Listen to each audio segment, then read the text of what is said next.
O meu nome é Carlos André Moreira, eu sou repórter de cultura da área de literatura da Zero Hora. Eu nasci em 1974, eu me formei na URGS em 1996, trabalhei um tempo no Jornal do Comércio, trabalhei na Prefeitura de Porto Alegre na assessoria de imprensa e já trabalho na Zero Hora, vai fazer uns 16, 17 anos por aí. Comecei na área de esportes. Na verdade, eu comecei fazendo um freela aqui para o Caderno Vestibular, que estava sendo... era um projeto sazonal durante o período dos meses de vestibular, depois virou um caderno fixo.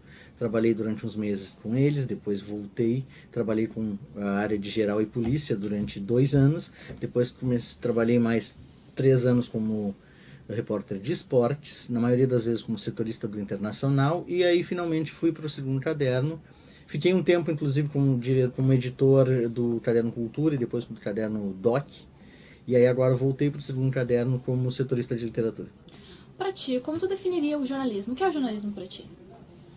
Isso é difícil. É difícil, né? Eu acho que assim, o jornalismo hoje é um campo que está um pouco em crise devido ao fato de que o jornalismo é principalmente mediação.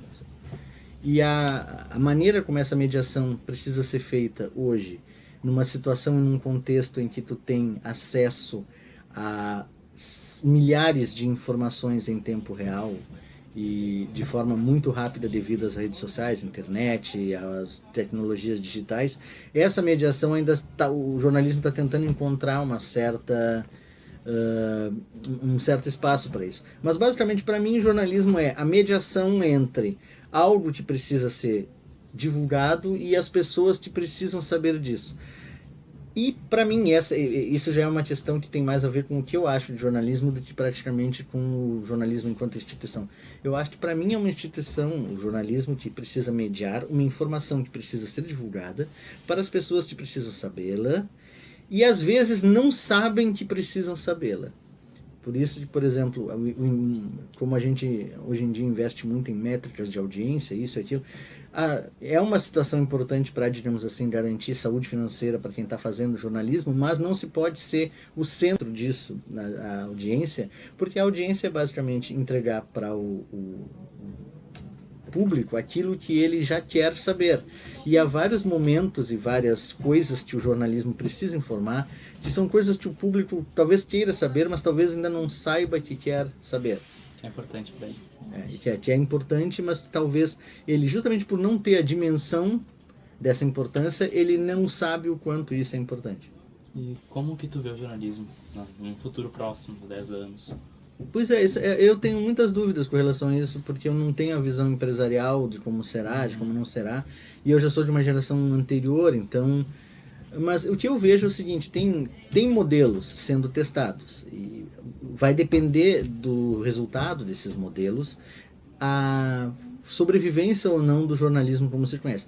O jornalismo em larga escala, industrial, sustentado por publicidade, como foi até agora, ele está notoriamente em crise, porque a publicidade migrou para várias coisas que não são o jornalismo e que dão basicamente o mesmo efeito, como o entretenimento, o entretenimento na internet, canais de várias naturezas que têm muitos espectadores e, portanto, chegam a muita gente, e esse sempre foi o objetivo dos anúncios. Os anúncios, sendo bem cínicos, os anúncios na mídia, na imprensa, eles nunca tiveram o objetivo de garantir a informação. Os anúncios são para que o produto do anunciante chegue a muitas pessoas. Se o jornalismo conseguia convencer a máquina publicitária de que chegava a muitas pessoas, havia, digamos assim, um casamento desses dois interesses, que muitas vezes era melhor, era para o melhor, de alguma forma.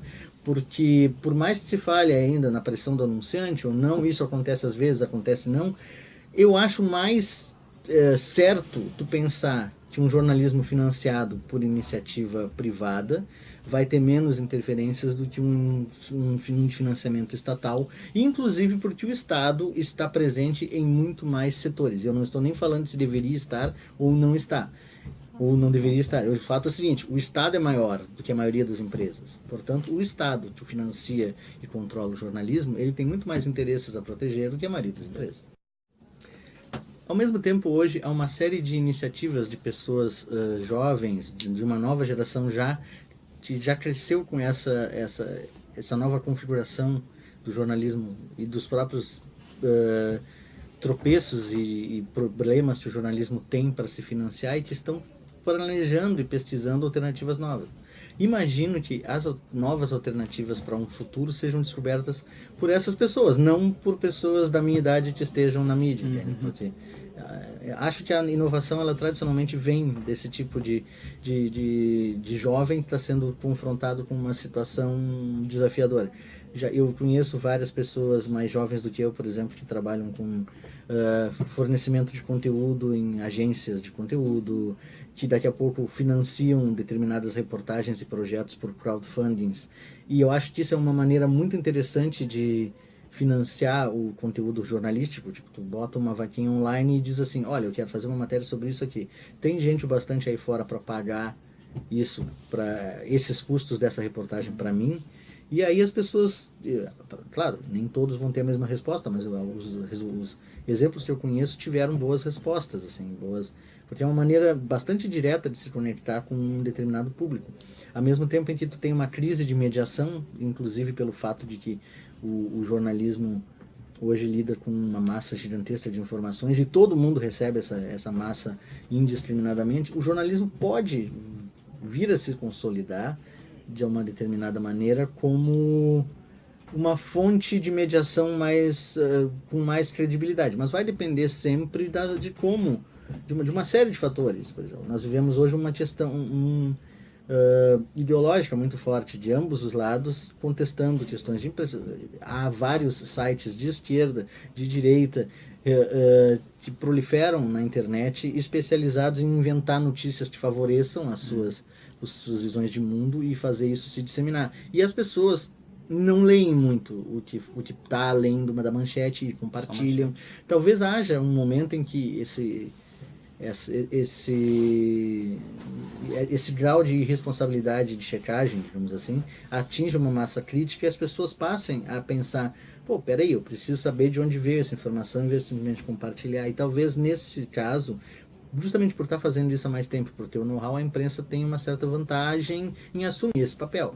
Mas também vai depender muito, não saberia dizer assim, se o modelo que tem hoje vai sobreviver, se o papel vai sobreviver daqui a 10 anos. Nós temos visto que várias iniciativas estão migrando para a internet. Só que na internet também o financiamento em larga escala do jornalismo ainda não se provou viável. Então eu acho que é um período ao mesmo tempo bastante ameaçador e bastante interessante. Vamos ver o que acontece. E como é ser um jornalista, no geral, assim? Eu gosto. Ao mesmo tempo, uma coisa que as pessoas chamam de cachaça. Eu não gosto da ideia de definir assim, porque se o sujeito precisa tanto de uma cachaça, ele precisaria, na verdade, de um tratamento, em vez de E as pessoas usam o jornalismo é uma cachaça como uma espécie de acepção positiva.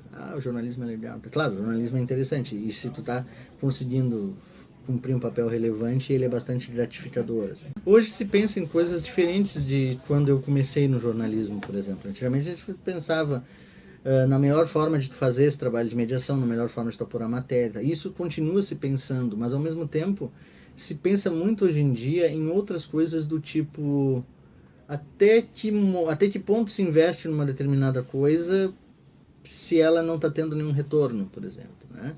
E ao mesmo tempo o Brasil, a crise de imprensa no Brasil, ela passa por uma crise de educação. O jornalismo televisivo vai continuar porque a televisão vai continuar, isso com certeza.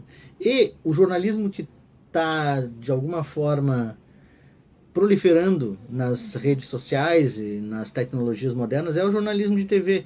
A ascensão dos youtubers prova que as pessoas preferem ver do que ler, por exemplo. Isso eu acho um problema, e eu acho que é um problema que há muito tempo já existe no Brasil. As pessoas não leem.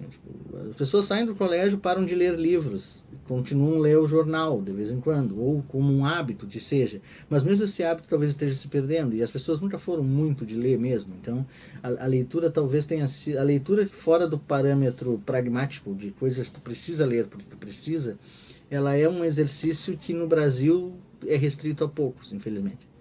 Então, acho que a crise do papel impresso são coisas que antigamente a gente não pensava muito. Assim. Ou daqui a pouco a ideia de harmonizar uma coisa que tu está fazendo para o papel com o online. Eu ainda acho que são coisas bem diferentes, que necessita de dois pensamentos. Então, basicamente, para trabalhar um determinado assunto, hoje em dia tu tem que fazer o dobro do trabalho de quando eu comecei. Assim.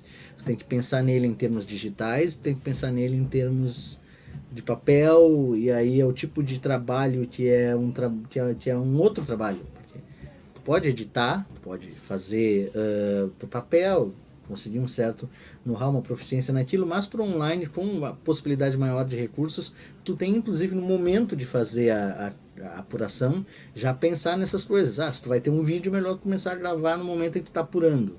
Se tu vai entrevistar as pessoas para pegar o áudio para usar daqui a pouco numa matéria de online, tu precisa já gravar em condições tipo essa aqui, que tu possa conseguir usar esse áudio sem ter o áudio cheio de ruídos ambientes, quando a gente gravava simplesmente para nós mesmos ouvirmos e de tirarmos a fita, como a gente dizia. Não fazia diferença se estivesse no meio de uma sala lotada, porque desde que a voz do cara estivesse clara, para nós estava ótimo. Então, hoje, o que é ser jornalista continua sendo muito bom, mas continua sendo muito desafiador.